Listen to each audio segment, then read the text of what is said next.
Call the Storm Board meeting of July 15th, 2026 to order. Please stand for the pledge. Pledge allegiance to the flag of the United States of America, to the republic for which it stands, one nation under God, indivisible, with liberty and justice for all. Do roll call. Here. Just Here. Here. Frank, I don't think Consent speaker- agenda. Motion.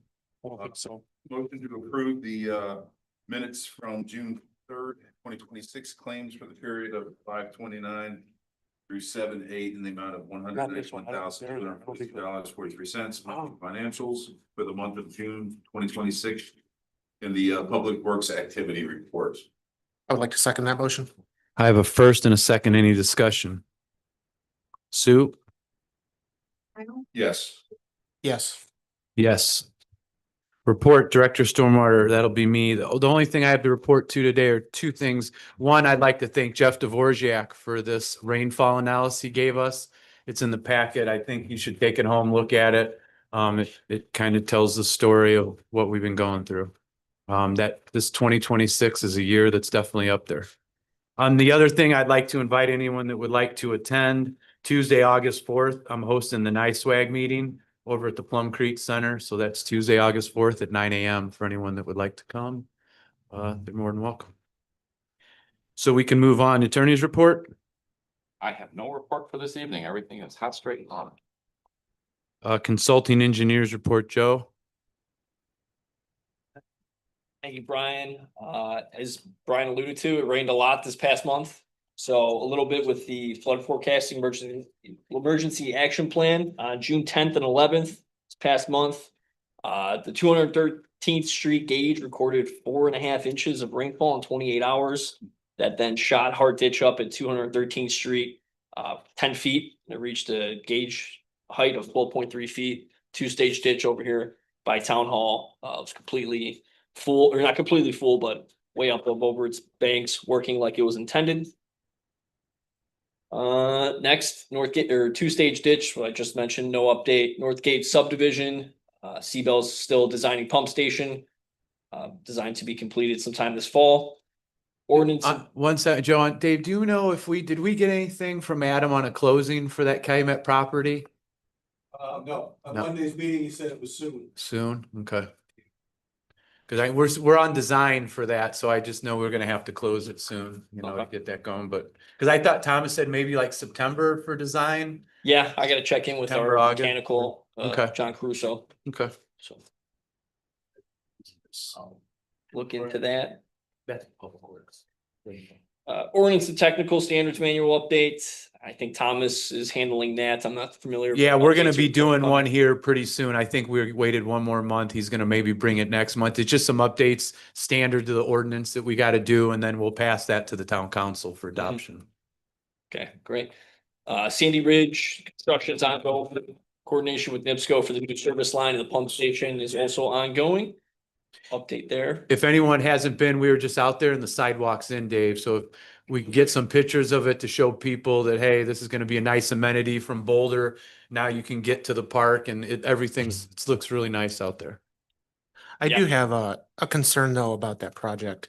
My concern is that Dyer Construction is not securing the site properly. So tonight I took a picture and I sent it to Dyer Construction and said, I need this fence closed off here every night and I need the street swept. Cause there's a lot of kids on that street. And I have a 7-year-old myself and nothing's more attractive to a 7-year-old than large equipment Yep. and a muddy hill. Exactly. Yeah, Exactly. I sent So, that exact message off today because as soon as I saw that, I had a concern. So he'll be taking care of that. Thank you. Great. Next up, continuation of two-stage ditch study. Again, general agreement with the property owner, as well as working with NIPSCO to move forward with the pole relocation. I know that's internally going on with the town as well. Yeah. Try Yeah, to get that Frank's scheduling and working on timeline. that now.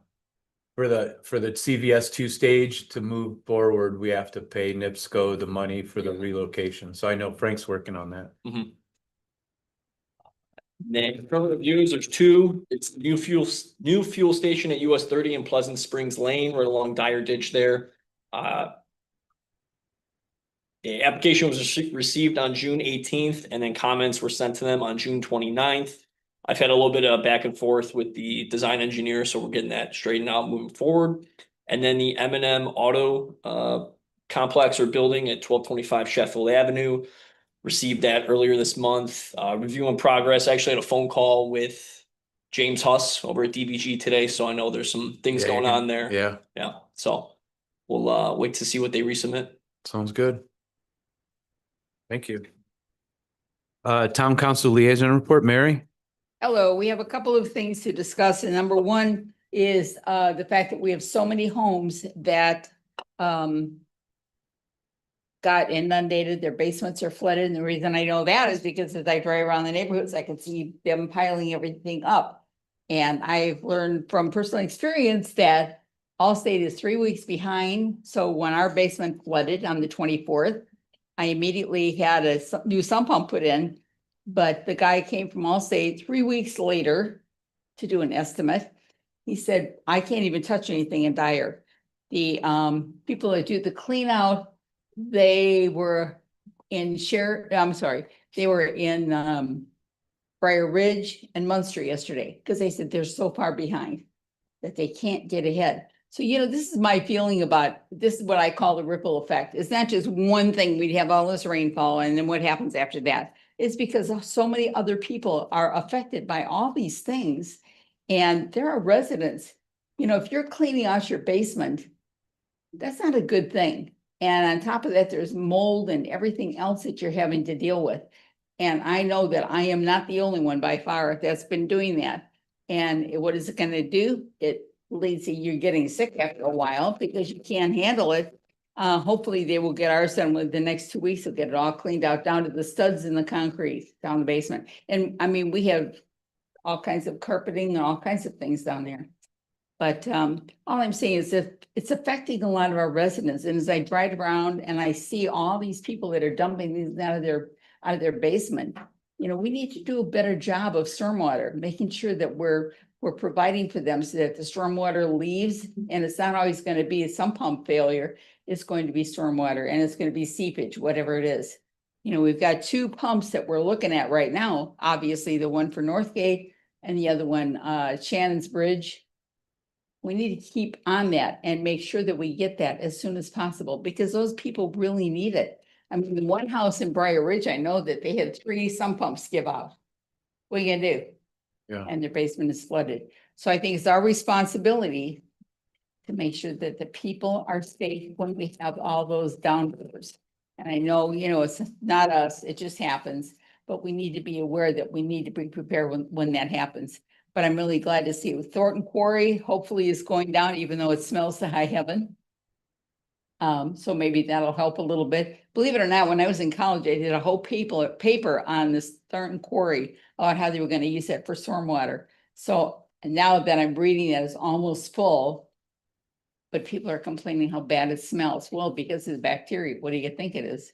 So anyway, I appreciate that. But if we can keep focused on those 2 pump stations and getting those cleared to make sure that our residents are taken care of. Thank you. Thank you, Mary. Old business, High Point Prairie drainage improvements. So, I've met out there, and that's supposed to be moving forward. So I'm hoping I'll have something, good to report of that moving forward. The contractor finally met out there and said he's ready to move forward. The 2-stage ditch north of US 30, we talked about, we're just waiting on electric. We got to get that going. We don't really have nothing for the Hart 2-stage ditch channel Briar Ridge right now. I know we're waiting on Briar still. The Northgate pump station, we're in design, so that's in the design stage, so that's moving forward. And we're about to close on the property, so that'll get done. And then the last thing we have under old business is the Lincoln Lansing Drainage District. They came to us with a proposal requesting, I want to say in the neighborhood of 14,000 some odd dollars, and we have never made a motion. So we still have out there. So I would be looking for someone for a motion for either a positive or a negative, whatever, the feeling of is the board, do we either participate or we don't, with the Lincoln Lansing Drainage District? You could send this forward with a favorable, unfavorable, or neutral recommendation. So, yeah. Back to them, just, okay. Question for you, would the decision be from stormwater funds? It wouldn't have to go back to the council at that point then, right? Or would it? I for my 2 cents, I feel like it's the kind of thing that should go to the council for at least some sort of consent. Yeah, like a Because just recommendation. from the fear of, setting a precedent, this time it's 14, next time it's 140, Should we give a recommendation to the council being the stormwater board on what we think we should This is do? what we think we gotta do, what we want. We want opinion. Tell us what you think. So Like Dave said, you have the autonomy to do it, but it's one of those things you gotta have a long term impact. So I would say let's make a motion to give, as John said, either a favorable, unfavorable, or no recommendation to the council. So if someone would like to make a motion for one of those, whatever you guys think. I can interject though, if they do that, then the council would vote on it then. Well, In the meeting. I mean, so right now, they're not saying go ahead and pay it. They're saying, let's hear what the council has to say. Yeah. We don't need a It's- study session on this. It's We've dealt with honestly, it. I'm not in favor. That's where I would go. I mean, if I'm gonna make a motion, that's gonna be a motion to, me personally. can we pull the board? We can make a motion. I mean, there's a motion. Do we have a sec? Would you want to make I'd that? like to make a motion to a negative, An unfavorable, motion for proceeding with any funds. I have to second that. I cannot in good faith give taxpayer dollars from the town of Dyer to another state. I have a first and a second. Any more discussion? All I would add is, and I've said this before, we have 38 square miles southwest of Dyer that comes into Indiana. And as soon as they give me money for that, I'd gladly pass it along to our water exit. But until then, I don't really see giving money either. So Sue, roll call. Yes. In favor of the unfavorable, correct? So I'm voting. Yes. Yeah, Yes, yes, okay. no. Anthony? Yes. Yes. Motion passes. So should we do a letter to the council because they have a meeting tomorrow night? Yeah, I'll put an email together. Okay. I have no new business at this time, other than I would just invite everyone, Mary, to that meeting if you're available, on that Tuesday. Any and all? Motion for adjournment? I would like to make a motion to adjourn this meeting. So move. Sue? Yes. Yes. See you next month. This